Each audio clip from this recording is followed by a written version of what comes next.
KBC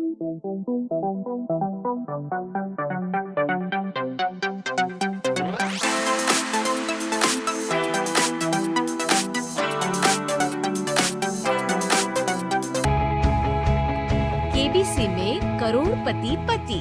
सूरज के जीवन का एक ही फंडा था कि मेहनत तो गधा भी करता है, घर बैठे जो कमाए समझदार वही होता है। इसीलिए उसने कभी नौकरी ही नहीं ढूंढी। इस बात से हालांकि उसकी पत्नी शिखा बिल्कुल भी अग्री नहीं करती थी, पर फिर भी सूरज को समझाना बेकार था।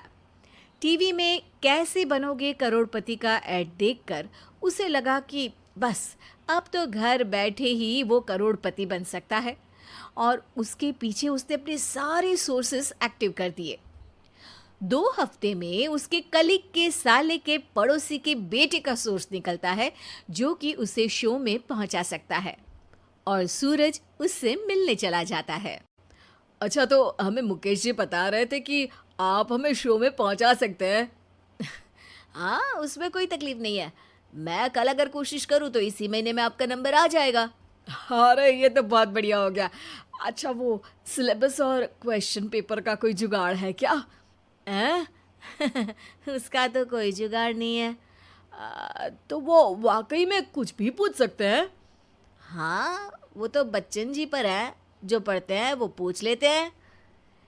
पहली कोशिश फेल होने पर अब सूरज के सामने एक बहुत बड़ा सवाल था कि आखिर जवाब कहाँ से लाए। तब शिखा ने एक सजेशन दिया, क्यों ना सूरज अपने चचेरे भाई सुमित से मदद मांगे, जो कि यूपीएससी की तैयारी कर रहा था। हालांकि इतनी मेहनत करना सूरज को समझ में नहीं आता था, पर कोई और रास्ता ना मिलने पर वो आखिर सुमित से बात करता है। अरे सुमित, हमारा कैसे बनोगे करोड़पति के लिए सिलेक्शन होने वाला है। तुम हमें थोड़े चिट बनाने में मदद करोगे क्या? अरे भैया, चिट बनाए तो सालों हो गए, उसमें हमारा एक्सपर्टीज नहीं है, बल्कि आप बोलो तो हम आपकी पढ़ने में ज़रूर मदद कर सकते हैं। हट, कैसी अनाप शराब बातें कर रहा है तू। सूरज ने सुमित को मना तो कर दिया था, पर तैयारी करने के सिवाय कोई चारा उसे दिख भी नहीं रहा था।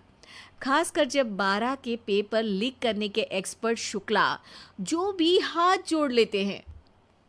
आखिर सूरज को सुमित के पास जाना ही पड़ा, और उसने सुमित और शिखा से वादा किया कि वो बहुत मेहनत करेगा। 1 महीने की तैयारी के बाद फाइनल हुआ कि शो से 1 हफ्ते पहले एक ट्रायल खेला जाएगा, जहां पर सारे रिश्तेदार ऑडियंस की जगह पर होंगे और शिखा सवाल पूछेगी। दूर दराज से भी रिश्तेदार आकर हाजिर हो गए देखने कि आखिर कैसे बनेगा सुमित करोड़पति। सब कुछ सेट था, और इतने में सूरज आकर अपना स्पीच देता है। ये 1 महीना मेरे लिए आसान नहीं था, पर अपने भाई सुमित और अपनी पत्नी शिखा की मदद से मैं इतनी दूर पहुंच पाया हूँ। मेरे मम्मी पापा के आशीर्वाद ने भी बहुत साथ दिया है मेरा। मैं उम्मीद करता हूँ कि आज के शो में आप लोगों को बहुत मज़ा आएगा। साक्षी पहला सवाल पूछती है और पूरे कमरे में सन्नाटा छा जाता है। इंडिया में कितने स्टेट्स हैं? 3, सॉलिड, लिक्विड और गैस। अरे रुकिए, तो ऑप्शंस तो देने दीजिए। इतने में 5वीं कक्षा का चिंटू बोल उठता है। अरे क्या मामा, आप तो पहले सवाल पर ही आउट हो गए। अरे बेटा, पहला सवाल तो ट्रायल होता है ना। अरे तुम अब देखना। देखने जैसी बात तो थी ही। सूरज को इतना शांत किसी ने नहीं देखा था। कभी कभी तो लगता था मानो सूरज आंख खोलकर ही सो गया हो। मामा जल्दी करो प्लीज, कल सुबह पनवेल भी तो निकलना है। अरे हट, कंसंट्रेट करने दे मुझे। 3 सवाल में 3 लाइफलाइन खत्म हो चुकी थी, और अब चौथे सवाल पर भी सूरज का मौन नहीं टूटा। पर सूरज अभी भी हार मानने को तैयार नहीं था। उधर हर कोई सूरज को छोड़ सुमित को देख रहे थे। आखिर सुमित ने ही तो पढ़ाया था सूरज को। गजब बेइज्जती है यार।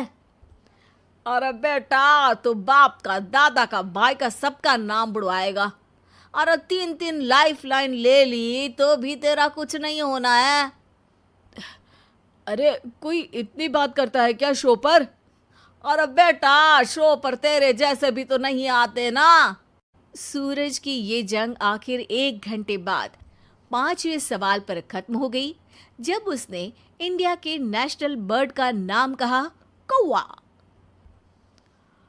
अरे बेटा, मजा तो बहुत आया, बस थोड़ा टाइम पर खत्म होता तो आनंद भी आ जाता। ताने बारिश के बूंदों की तरह बरस रहे थे और सूरज को भी समझ आ रहा था कि ये करोड़पति बनना शायद उसके बस के बाहर की बात है।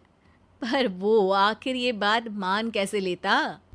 वो सख्त लौंडा जो ठहरा, उसने सोचा कि बेइज्जती तो हो ही चुकी है, पर अगर मैं हार नहीं मानूं तो शायद कुछ हो सकता है। शिखा, तुम देखना, असली शो में आग लगा दूंगा, आग। करोड़पति बनूंगा मैं। हाँ, सब्जियां खत्म हो गई है घर पे, ले आओ। पहले पति बन जाओ, फिर करोड़पति बनना। अरे गजब बेइज्जती है यार। बेटा, अभी तो घर पर ही हुई है, 1 हफ्ते में तो तुम देश के सामने करवा कर आओगे। वैसे जब टीवी पर जाओ ना, तो बस अपने मम्मी का ही नाम लेना, ठीक है? कोई पूछे तो बोलना कि पापा नहीं है मेरे। अरे पढ़ाई की, पेपर निकलवाए, इतने सारे लोगों को खाना खिलवाया, क्या फर्क पड़ा? इसीलिए मैं कहता हूँ कि मेहनत तो गधा भी करता है, घर बैठे जो कमाए वही सिकंदर। लेकिन मामा, गधे भी जानते हैं कि हमारा राष्ट्रीय पक्षी मोर है।